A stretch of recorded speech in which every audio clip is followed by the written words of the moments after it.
في محرض والواد حد اداله ماده مخدره خدها، والولد اساسا مهتز نفسيا. ولما نقول مهتز نفسيا، الولد كان قاعد اكتر من 8 شهور ما بيخرجش، يعني اكتئاب شديد. تواجد اهلها من الصبح بدري جدا، والبث المعمول من الساعه 9، الكاميرات، طريقه التصوير.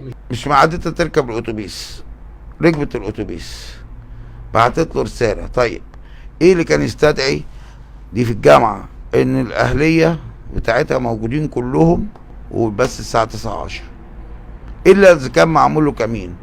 قول لي تقنيه التصوير اللي هي عاليه الجوده، الاحترافيه اللي بتصور بيها المشهد مش عاديه. يقول لك في فيديو عندي واضح جدا ان حد ناول السكينه، ما تمش التحقيق معاه. دفنت دي واحده اسمها ندى، كانت موجوده في المشرحه، والناس بعتلي الفيديوهات بالكلام ده. الطول بتاعها في الكفن مش هو ليه اتنقلت على مستشفى بعيده. طيب بيقولوا لقنا الشهاده ان هي كانت عايشه، ما تسالش في النيابه اللي شالها ونقلها واتنقلت ليه والكلام ده كله. كل الكلام ده كان لازم تحقيق بماده قضائيه. فين الكلام ده كله؟ الفيديو ده في منتهى الخطوره، اللي هو حد بيناول السكينه. ففي حاجه احنا اللي هنقدمه للرجال القضائيه دي حاجات اخطر من كده. الله عليك، اهلا بحضرتك واهلا بكل المشاهدين والمتابعين. ربنا يديني الصحه. انا امبارح كنت في حاله تعب، ومن امبارح 11 بالليل ما كنتش النهارده، لان سكري كان 420، واتمنعت. حتى لسه شارب 5 شاي النهارده بدون سكر. وبنسال الناس كلها تدعي لي ان ربنا يشوف في عز البرد وعرقان بسبب ارتفاع السكر. ربنا يكرمني. الضغط العصبي اللي في القضيه دي صعب جدا. وحضرتك انا كنت يعني واخد توكيل من والدته واخته عشان اعمل شغلي بطريقه معينه، وان شاء الله يعني الايام اللي فاتت دي قاعد خطه للدفاع، كاني واخد في القضيه دي مليار، وظبطت فيها. لان الله يرحمه استاذنا كان فريد الديب شغال فيها، عامل مذكره جميله، وانا عملت مذكره جميله، واستاذ خالد البري كان عامل مذكره جميله، واستاذ اشرف نبيل. نتعشم من الله في اجراء هيتعمل ان شاء الله، يكون خلصان قبل يوم الخميس. الاجراء ده هيكشف لحظات الغموض اللي في القضيه دي. لحظات الغموض خلي بالك من المصطلح، في لحظات غموض في القضيه دي. القضيه دي طبعا احنا كلنا مع العداله الناجزه، بس سرعه التحقيقات فيها ترتب عليها ان في حاجات ما استوفتش حقها. يعني الالتماس ده يتقدم لمحكمه النقض، اللي هي اخر محكمه اصدرت الحكم، هيقدم اليها هذا الالتماس. احنا بس مستنيين نشوف بالنسبه للالتماس عشان تعمل صح الحكم يوضع حيثياته، عشان نعرف تم رفض ال4 طعون على اي اساس قانوني. طبعا ده المحكمه لها عقيدتها. وهنا هل محكمه النقد المصريه هل نظرت الى الطعن ده بصفتها محكمة موضوع ولا محكمة نقد؟ فده برضو هيجعلنا لو الالتماس اعادة النظر قبل، يعني هيبقى في قصة بقى في قصة دستورية بقى كده، يعني مع التعديلات الأخيرة اللي اتعملت ان هي المحكمة تفصل وتتصدى. طبعا دي قصة تاني. يبقى كده احنا ان شاء الله في معلومات جديدة. مش عايز طبعا اقولها، بس اقول لك حاجات هتعمل القضيه ابسط داون، هتقلبها راسا على عقب، وهيتثبت. ده كلامي انا على مسؤوليه استاذ علي عبد الحميد، ان في قضيه صدق على العقب، وبنسبه كبيره الالتماس وارد انه يتم. الاجراء اللي احنا بنعمله ده لو استوفى حقه من الجهات القضائيه اللي هيقدم ليها، هيبقى في كلام تاني خالص. الاجراء ده ان شاء الله ربنا يدينا الصحه، ويكون اقصى حاجه يوم الخميس معمول. هي عموما القضايا الصعبه، خليني اكون صريح معاك وصريح مع الناس. اول حاجه اللي هيخش يعلق ويشتم ما يتفرجش علينا احسن. خلينا باحترام، العالم كله بيتفرج علينا، كل دول يعني كل ناطقي اللغه العربيه ناس في اندونيسيا متابعاها، في ماليزيا القضيه، حتى بعض الناس اللي في سنغافوره بتعرف لغه عربيه. فانا برجو بس الناس اللي يخش يعلق بادب وباحترام. انا بحترم الكل، وانا راجل بأدي واجبي او وظيفتي، الجوب ديسكريبشن بتاعي.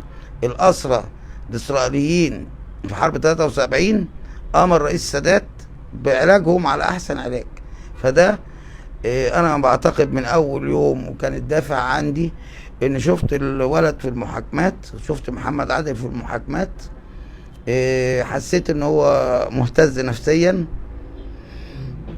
ومش متزن، وحتى قتلتها وخلاص. يعني كلام كتير قاله يدل ان هو فعلا، وهقول لك من ضمن الحاجات، هي مش سر، دقة التصوير واختلاف التصوير والكاميرات وطريقة التصوير، ووجود اهل المرحومة الله يرحمها مكان الحادث كلهم قبليها. احنا طبعا ما بنشتغلش من فيسبوك، انا لو وريتك التليفونات وهم عارفين بيبعتوا لي قد ايه. ايش ده مش والناس يعني بنشكر الناس المحبة للخير. اقول لحضرتك انا في اليوم، يمكن انت قريب مني كتير، فوق ال 500 رسالة اللي بعت لي يوتيوب، وابو تيشيرت صفراء وابو تيشيرت حمراء، الموثوق صاحب التيشيرت الاصفر، وصاحب التيشيرت الاصفر، وواحد يقول لي ده من كفر الشيخ، وده في كلية تجارة، والتاني يقول لي لا ده، وناس تقول لي الجثمان اللي هو اللي طلع من المشرحة، الجثمان اللي طلع من المشرحة، والجثمان اللي طلع من المشرحة كان منفوخ. وفي ناس بتقول مش هي نيرة اللي ماتت، ده في واحدة تاني كان يوميها في المشرحة اسمها ندى. ما انا هقول لك اهو، انا بقول لك اللي بيتداول على السوشيال ميديا. طبعا احنا شغلنا معلومات اعتمدت عليها خلال التماس ساعات النظر. انا بدرس كل ده، انما في الاجراء اللي بنعمله التاني ده قصة تاني خالص، يعني قصة تاني فوق ما أحلام البشر. في قصة تاني، ترتيب 1 2 3 إن شاء الله. حاجة يعني يمكن أنا بس يعني الإجراء اللي هعمله ده ممكن يعني هعمله ويبقى الأجر والثواب على الله، لأن كان في اتفاق معين مع أهل محمد عادل، فاحتمال يعني أنا الإجراء ده هعمله. وده الاجراء ده اللي هو قبل التماس اعاده النظر. بس خلينا متفقين سيكون معايا توكيل من اخواته ووالدته. في اجراء معين، في اجراءين هيتعملوا، نتعشى من الله ان يكون ياخذوا حقهم لدى الجهات القضائيه في صلب الموضوع. ايه خلاف الجدار بينك وبين اسره محمد عادل؟ لا مفيش خلاف. انا حضرتك رحت لهم وانت كنت معايا، وما رضناش حتى حضرتك تسجل، وما انا مش عايز حد يسجل. فانا قلت لهم يا جماعه انا هشتغل، هاخد الموضوع على عاتقي، ولا ناقص، مش عايز اي حاجه منكم الا انكم تدعوا لي بالتوفيق. فاتفاجئت عملوا توكيلات تاني. استاذ خالد البري من حقه طبعا يحضر معانا ويعمل، لانه كان حاضر في النقط. ده امر يعني يعني امر مسلم بيه. وانا حتى قبل البث معاك لسه مكلمه، قريب جدا هنتقابل انا وهو عشان ننسق الامور هتمشي ازاي. خليني اقول لك، انا بفضل الله يعني عارف في خفايا كتيره جدا في القضيه دي. الناس اللي بتشوفنا يا استاذ وليد بتقول يعني مش حابين الالغاز، حابين نفهم يعني نوضح اكتر ايه هي الاسرار. اما انا ان احنا نوضح ده. لا هي بس هتبقى صعبه، لان اول حاجه ما ينفعش ابيح، هم اللي في توكيل بيني وبينهم، وما ينفعش حضرتك الملف اللي موجود قدامي ده ينفع اظهر واقول للناس عليه. بس ان شاء الله كل محبين محمد عادل او الناس المتعاطفه مع والدته ومع اخواته ربنا يكرمني الامور. بس اقول لك مثلا اللي بيتداولوه على الفيسبوك، وده يبعت لي ماسنجر، وده يكلمني من امريكا، وده من السعوديه، وده من بص حضرتك الكلام اللي بيقولوه يعني النهارده انا عايز ليه صدى في الورق.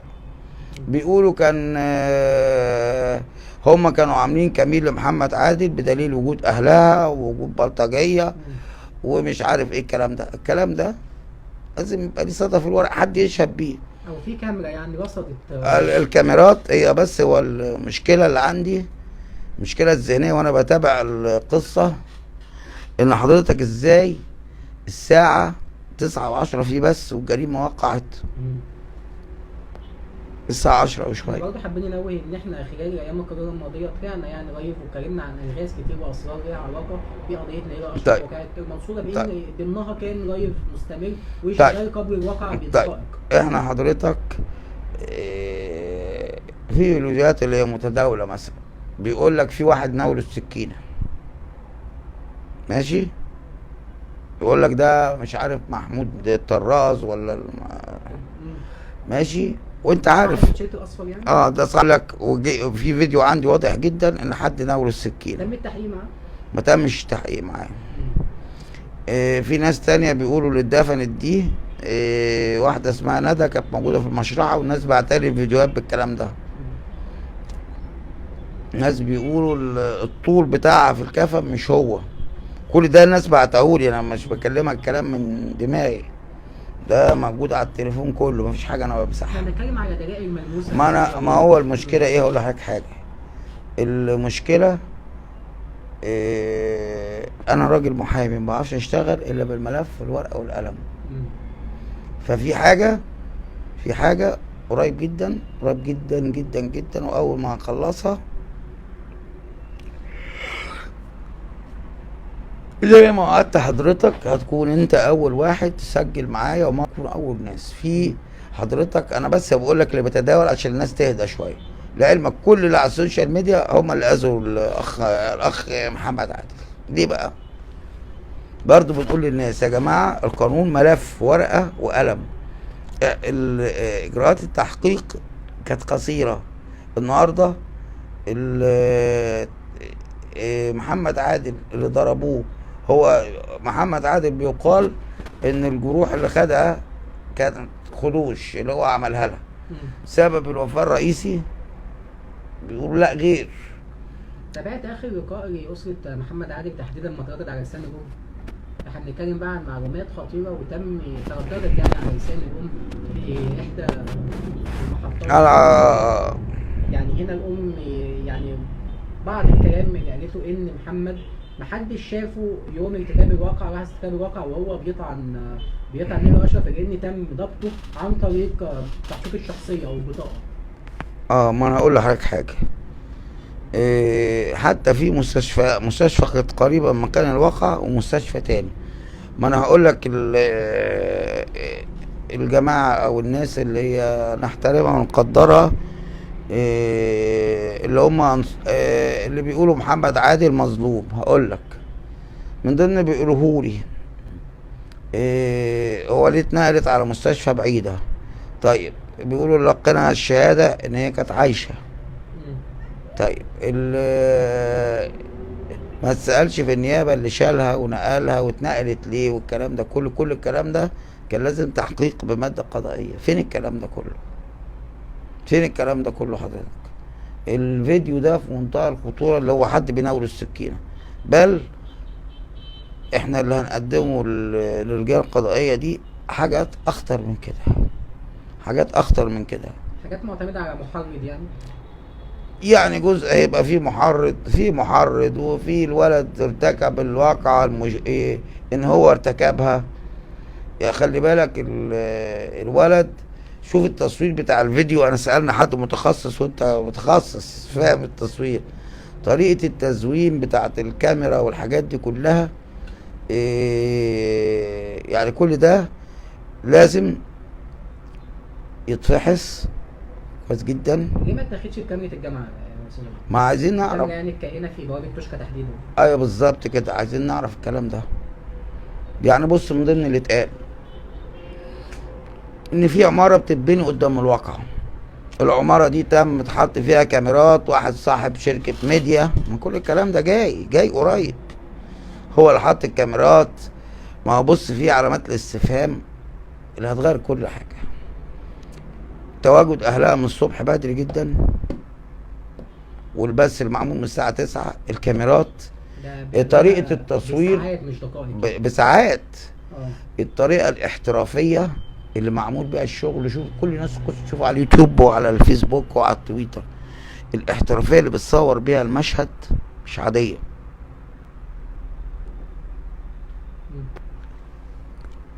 يعني مش عاديه. انت تعرف عشان حبي لشغلي والله ربنا اللي عالم، انت عارف. معلش هعتذر اشرب بس ما عشان السكر. خلي بالك القضيه دي فيها مش لغز، دستة الغاز. دستة الغاز. دستة. ما انا بقول لحضرتك الاحترافيه بتاعت التصوير اللي شالها وجري ده، فين الشهود اللي معاه ان هي الاصابات دي؟ عايزين نتكلم في تقرير الطب الشرعي. محمد عادل مش عارف حتى لحظه ايه السبب اللي خلى يعني النيابه العامه ما خدتش بكاميرا بوابه توشكا، الكاميرا الكائنه يعني في ده المفروض انا بقول لحضرتك ايه السبب؟ ده اللي يجاوب عليه بقى الجهه القضائيه اللي احنا هنروح نتكلم فيها. طب حقيقة مطالبة محمد عادل بعد التحقيقات مرة أخرى وذكر بعض الشخصيات داخل السجانة. ده كله ده إن شاء الله قريب جدا معمول بإجراء. كلمنا عن التفاصيل دي بحكم إنك المحامي. يعني هو وأنت كنت معايا، بس أنا بحترم فيك المساق العمل الشرفي بتاع الإعلام. في أخته قالت قدام حضرتك في ترتيبات 1 2 3 حصل كذا، في محرض وفي حد اداله حبايه والكلام ده كله، ده عشان بس ايه ما قدامك احنا يعني ده خلاص اترجم للاجراء ان شاء الله. وان واحد تاني اللي مديله السكينه، وان كان البنت في صراع من 3 اشخاص عليها، يعني مش عليها صراع ومنافسه شريفه بين يعني 3 بيحبوا فتاه. احنا بس اسف مره حضرتك ال3 اسامي ال3 شخصيات لا خلينا عشان ممنوع يعني تم ذكر اسمهم وهويتهم في اكتر من محطه اعلاميه يعني. لا بس هقول لك حاجه. تمام. لان دلوقتي من هنا ورايح بس اذا انا كملت في القضيه دي، اذا يعني استخرت الله وكملت للنهايه فيها، مش هنطلب من النائب العام منع النشر في القضيه دي. واي حد هيسيء لاهل محمد عادل او لو معايا توكيلهم، اي حد هيسيء لاخواته ليه هو شخصيا، اي حد هيسيء نتقدم ببلاغات ضده وهنطلب بنفس العداله الناجزه. يعني حد طلع شتمه، والدته، صدقني يعني. فانا مستني بس شوف الترتيبات. هي خلاص خلص البلان. في اصل خلي بالك شغل المحاماه ده زي الهندسه، لازم تبني خطه، تعمل واحده زي الرسمه كده ترسم. يعني اشتغلت فيه، بس بقيلي طبعا نجيب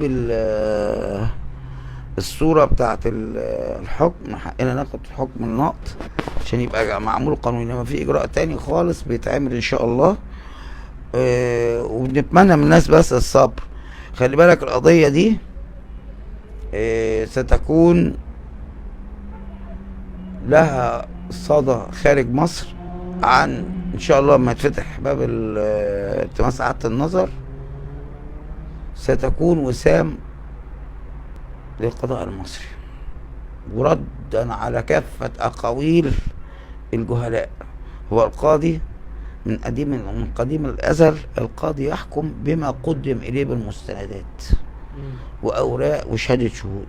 في شهود ما تسألوش، في تحريات المباحث ما جاتش، في تليفون أو مثلا من ضمن الحاجة بيقول لك تليفونها اتاخد اتهكر. بص حد بعت لي لقيته بيكلمني، خير يا استاذ بدون ذكر اسماء، خير كلمني نص ساعه، خير يا استاذي. قال لي انا اعرف ان هي بيضربوه ويعملوا، وبعتت له الفيديو ده، فهو بناء على الفيديو ده قتلها قبليها. واحد يقول لي لا هو ما كانش راكب معاها في الاتوبيس، واحد يقول لي كان راكب معاها في الاتوبيس. يا اخوانا اللي عنده برضو انا صدري مفتوح للكل، بس اللي عايز يقول معلومة ثابتة وعنده استعداد والرقم القومي بتاعه ساري ويشهد، اهلا وسهلا. مثلا جم وانت عارف قالوا ام محمود الغريب عندها معلومات، طيب يا ست هتيجي تشهدي في النيابة؟ قالت لي لما النيابة تستدعيني قدامك. كنت انا وهي على انفراد، طبعا دي اسرار موكل. الست عندها كلام، لو استدعيتها النيابة في الإجراء اللي احنا بنعمله هتفرق. كلام خطير. طبعا. برضو هقول لحضرتك المحور بتاع القصه في محرض، والواد حد اداله ماده مخدره خدها، والولد اساسا مهتز نفسيا. ولما نقول مهتز نفسيا، الولد كان قاعد اكتر من 8 شهور ما بيخرجش، يعني اكتئاب شديد. كل الناس، في ناس هتشهد على كده. زائد طبعا في احد الدكاتره المتطوعين هيقول لنا تقرير بحالته. طبعا بمناسبة طبعا تواجدي معاك، في بعض الناس اللي هي ضعاف النفوس، او من هم احد الشياطين، بيقول وليد عبد الحميد السعوديه بعتت له مليون جنيه. انا لا حد بعت لي مليون جنيه، ولا انا خدت 10 جنيه، ولا عندي استعداد اخد حاجه من حد، ولا في الكلام ده. طبعا البعض هيموت من احنا هنرجع القضيه دي. انا سبق وقلت لك الامل في التماس اعاده النظر 2%. بعد الاجراء اللي هنعمله هقدر اقول لك 40%. يعني حضرتك في محرض، وفي 3 كانوا 3 في القصه. كل الكلام ده لازم يتراجع. مش هتراجع بقى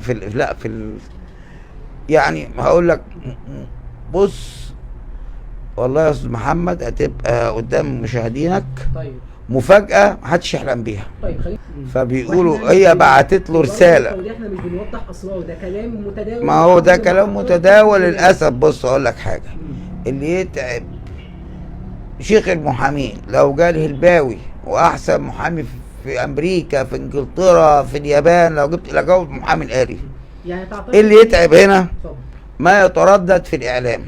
ده مشكلة يخليك متشتت. انا بقول لك قاعد، لو افتح لك مش قادر، انا عمال اجمع. بس اللي هي قالته ده انا طبعا حاسس، طبعا حتى لما انت كنت معايا وقابلنا، حاسس ان اخته ندى قريبه منه جدا. احنا هنا عايزين اسالك، تعتقد جه اليوم ده تحديدا كان في اصرار؟ طيب بس خلينا ننسج خيوط الحقيقه. نيرة أشرف مش كان الله يرحمها واحنا بندين اي تصرف في عنف ضد اي حد، عشان بس اللي يقعد يقول لك مش عارف ايه، احنا بندين اي تصرف في عنف. طيب في حاجه اسمها السلوكيات او البيهافير. انت بتجيلي 100 مره، ادي كوبايه الميه، ولعت السجاير اهي، صح كده، على يمين بايدي اليمين، السجاير على شمالي، في سلوكيات معينه للانسان. طيب تعال نربط الحدث. انا نسلم جدلا ان كلام اخت محمد عادل سليم. طيب مش معدتها تركب الاتوبيس، ركبت الاتوبيس، بعتت له رساله. طيب ايه اللي كان يستدعي دي في الجامعه ان الاهليه بتاعتها موجودين كلهم، وبس الساعه 9:10، الا اذا كان معمول له كمين. قول لي تقنيه التصوير اللي هي عاليه الجوده دي جت ازاي؟ انا سالت حد وانت عارف مش هنفصح عنه، قال لي جوده التصوير دي حد مصور ببعيد، والزوم والمربعات اللي نزلت على الوش والحاجات دي كلها. طب مين اللي عمل كده؟ الكاميرات بتاعت الجامعه فين؟ هل تم العبث بيها؟ تم العبث بيها. احنا من حقنا في الاجراء اللي احنا طالبين بيه نشوف ايه الكلام ده. طيب في حاجه تاني، بيقولوا وقت الدفن في ندى وفي نيره، مين فيهم؟ ده احنا في تشكيك، بيقولوا ان كان في يوميها، يوم ما طلعت المشرعه، كان في بنت مقتوله اسمها ندى، وكانت طالعه يعني كلام موجود على اليوتيوب، لو كتبته هتلاقيه. طب هل تم التحقيق مع صاحب الصوره الشهيره نيرة أشرف وهي داخل المستشفى؟ الصوره اللي تم تداولها يعني عبر محطات التواصل الاجتماعي، وهي يعني عقب التشريح. ده كان في حد، كان في اللي هي الممرضه، ويقول لك واحد اسمه مش عارف ايه اتضح ان شخص اخر بغير الممرضه يعني. طيب ما ده كلام برضه عشان نعرف. ما هو حضرتك عشان واقع زي دي في خيوط فيها، كل الخيوط دي ما اتجمعتش كويس عشان نتكلم احنا على حكم القضاء. احنا مش بنتكلم، خد بالك، انا مش بتكلم على حكم اول درجه، حكم محكمه استئناف المنصوره، ولا بتكلم على حكم النقد. انا بتكلم على الاجراء الجديد اللي احنا فيه، يعني ومش بره التماس اعاده النظر. ما ده انا عشان ما النهارده ما تقدرش تتكلم في حاجه فصل عشان بس بعض المحامين او اللي هواة القانون او اللي دارس دكتوراه ودارس واخد ليسانس حقوق او جامعه مفتوحه بس ما اشتغلش زينا، ما يجوز مناقشه حاجه انتهى اليها الحكم القضائي. احنا بنتكلم يعني لا مش بقول علينا احنا، تمام.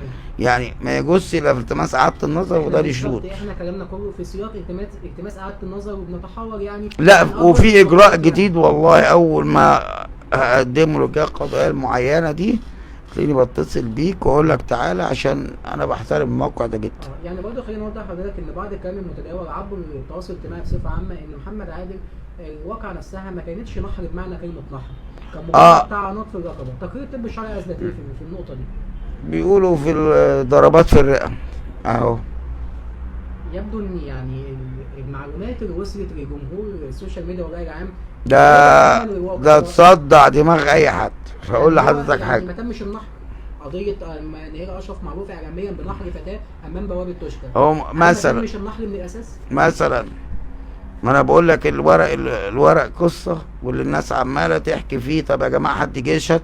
قال لك لا هو ما نحرش من رقبتها، هو من خلف هنا. طيب الاخ اللي شالها وكانت سليمه يعني كانت فيها جروح سطحيه، السكينه اللي هو قال انا جايبها من 3 ايام صح؟ قال كده في التحقيقات لما قتلتها وخنطره. شفت؟ وقفت الكلمه اللي هو بيقول في المحكمه قتلتها وخلاص. فاهمني؟ لو تبص هات 10,000 دكتور نفساني، ده مش طبيعي هنا في الحته دي. قتلتها وخلاص دي مش استحاله، ما تجيش كده. مش هنكرر بقى ان انا مصمم انه مريض نفسي حضرتك. انا بس بناشد الناس اللي عايز يتطوع خير. حاجه بتعتقد فكره المرض النفسي بقت دليل قاطع على نجاح محمد؟ انا لسه حضرتك ناشر. هو ده النجاح الوحيد في القضيه المرض النفسي؟ المرض النفسي ده هنتكلم فيه بعد الاجراء. بص حضرتك مش قصه طوق نجاه. انت مش حابب توضحها يعني في الإجراء؟ لا الالتماس فيه اجراء وفي الالتماس اجراء، واخد بالك؟ الاجراء التاني ده ربنا يكرم فيه هيكون سبب الالتماس بره حكم النقد. بس بنقول اللي عارف حاجه. انا مثلا لقيت واحد بيكلمني امبارح وانا قاعد في مكتبي وانا سكري منهار امبارح، لقيت واحد بيكلمني نص ساعه، انا محمد من منصوريه يا استاذ محمد، انا صاحب محمد عادل. طب عندك معلومه؟ بيقول لي كلام بيتداولوه مع بعض على السوشيال ميديا، كلام مرسل يعني؟ مش كلام مرسل. هو اقول لك حاجه، الولد ما اعرفش ناس كتير جدا متعاطفه معاه جدا. انا اول واحد من الناس، بيتي كله متعاطفين مع الولد. وستات هو يعني ضحيه استغلال. لا وستات والله. وبرضه التوضيح ده مش اجزام من الموقع الصح، لان احنا بننقل كلام الناس، اراء الناس الخاصه يعني بفكره التعاطف مع محمد عادل. هقول لحضرتك حاجه، والله ستات بتكلمني كبار في السن. بص من 17 سنه ل 90 سنه، من المغرب، من الجزائر، من تونس، من ليبيا، من السودان، من الكويت، من السعوديه، من الامارات. الستات اللي بتدافع عن اقسم بالله اللي بيدافع عنه الستات. ليه بقى؟ ما انا بقول لحضرتك رغم في الموضوع ان احنا بنشوف السيدات هم المتعاطفين مع جدا عادل جدا، الرجال المتعاطفين مع نيل اشرف يعني ما امر مريب. ما هو بس ده هقول لك حاجه، لسه مشير حاجه على صفحاتي على الفيسبوك. وليد عبد الحميد احد وزراء الصحه السابقين في مصر وحد بتاع منظمه الصحه العربيه بيقول ان ثلثين سكان الثلث لديهم امراض نفسيه. لسه الدكتور احمد عكاشه استاذنا طبعا، انا كان نفسي بس هو التشريح، كان نفسي ابقى دكتور نفساني بس بخاف من المشرحه. كنت رديت على الجمله دي ان شغل المحاماه هو مكمل ومعدل ما انا قلت لحضرتك لو بصيت في المكتبه هنا جبت الكاميرا، الرف ده حاجات هندسيه كلها، الطب الشرعي والطب النفسي والحاجات اهي هنا اهو. فالمحامي لازم يبقى مطلع. فحضرتك المرض النفسي ده برضو بنأكد تاني، ما هو عندي واقعة تاني بنعيد ونكرر فيها، واخشى ان هي يحصل فيها مشكلة وتقيد على حكم الاعدام بتاع اسلام وسلمى. الولد هنا ثبت انه كان بيتعالج، بس هنا المشكلة ايه؟ تم تأييد حكمهم. لا لسه النقد بتاعه هنا حضرتك. المشكلة اعتبروا ان ما راحش مستشفى حكومي. هقول لحضرتك حاجة موجودة على اليوتيوب وعلى الفيسبوك. كان الدكتور جمال ماضي ابو العزايم كان هربان منه، راح المستشفى الشيفت بتاعه. الكلام ده كنت انا كان عندي سنة ساعتها، سنة 64.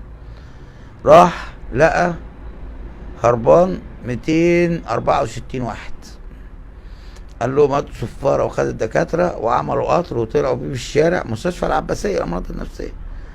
رجع كان عنده مشكلة كبيرة، هو طالع يجيب 264 راجع ب 664. طيب يعني إذا حضرتك ومش عيب، ما هو بص الثقافة أو الكالتشر بتاع المنطقة العربية، مريض نفسي يقول لك عليه مجنون، واخد بال حضرتك؟ فأنا بوعدك في إجراءات جديدة، وللي عايز البعض اللي عايز يشمت في الولد هو قاتل، بس لو هو مظلوم او في هو تستر على حد هو هيبيع الكل عشان ينجى برقبته. يبقى اختمالك هو هيبيع الكل هيبيعهم ان شاء الله عشان ينجو برقبته والحقيقة تطلع ونعرف دستة الالغاز دي فيها ايه. من ضمن الكلام مش مذكور في تحريات المباحث انه تم التعدي عليه. ما احنا قلنا قدام النقد، واستاذ خالد قالها واستاذ اشرف نبيل وانا قلتها وعدتها. الولد ما كانش يجوز سماع اقواله او الاعتراف، والضربات اللي في وشه دي والضربات اللي في راسه والدم اللي كان نازل ده نزيف في المخ. في حاجه تاني خد بقى عند حضرتك، في كانت غرز في وشه من الضرب، راحت فين يوم المحكمه؟ لا يعني نقطة حابب اوضحها لحضرتك انها كمان قالت في واقعة الزقازيق السلام تم التحفظ عليه لانه بالفعل ارتكب الواقعة، لم يتم الدعاء عليه من اي شخص اخر. الله ينور عليك. مقارنة بمحمد عادل يعني امام بوابة توشكا لانه تم الدعاء عليه.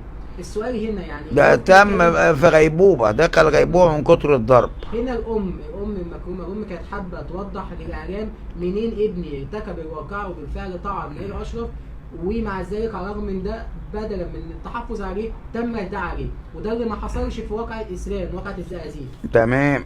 احنا عايزين نفهم يعني الالغاز دي من حضرتك يعني. حضرتك ما انا اربط تواجد اهلها، هي مش من عادتها تركب الباص ده الاتوبيس ده. يقال ان حد اداله حبايه، كل الناس على الفيديوهات هيجيبوها دلوقتي وابعتوها لك حتى موجوده على اليوتيوب. اللي ناوله السكينه الناس دعوه ابو فانيلا صفرا، اللي شالها، اللي لقينا الشهاده وهي لسه صاحيه قبل ما تدخل المستشفى. اتشالت مسافه بعيده ليه؟ طيب اللي شالها ده في شهود ان هو كان بيحاول يسعفها، ما ممكن تشيل حد غلط. طب ما جاتلهاش الاسعاف ليه؟ ده الجامعه جوه. طب خد دي عندك الجامعه جوه في عربيتين اسعاف، ما جوش شالوها ليه؟ طب كلامك يا استاذ وليد يعني بمعنى ايه ان تم ضبط محمد عادل وفق لوزاره التحرير الشخصيه وذكر يعني طبيعه هويته عبر التواصل الاجتماعي، ولكن على ارض الواقع مفيش اي كاميرا فيديو سواء كان كاميرا بوابه توشكا او على الجانب الاخر الكاميرات الاخرى اللي ادانت محمد عادل لحظه ارتكاب الواقع بانه قتل نيل اشرف. ده معناه ايه؟ تناقض بين الدليل الفني اهو. فين الدليل الفني ده؟ هنطلب باتحاد الاذاعه والتلفزيون يفحصوا الكلام ده. يعني هل فعلا مفيش اي كاميرا اثبتت على ارض الواقع لحظات انهاء حياه نيل اشرف من محمد عادل؟ في كاميرات اللي كانت مثبته في العماره اللي قدام جابت مشهد قتل نيل اشرف على يد محمد عادل؟ التقنيه بتاعت الكاميرات دي لا انا ولا انت ولا اي حد الا متخصصين. الطريقه اللي متصور بيها الواقعه بروفيشنال، طريقه ناس محترفه، تقنيه عاليه جدا. ليه؟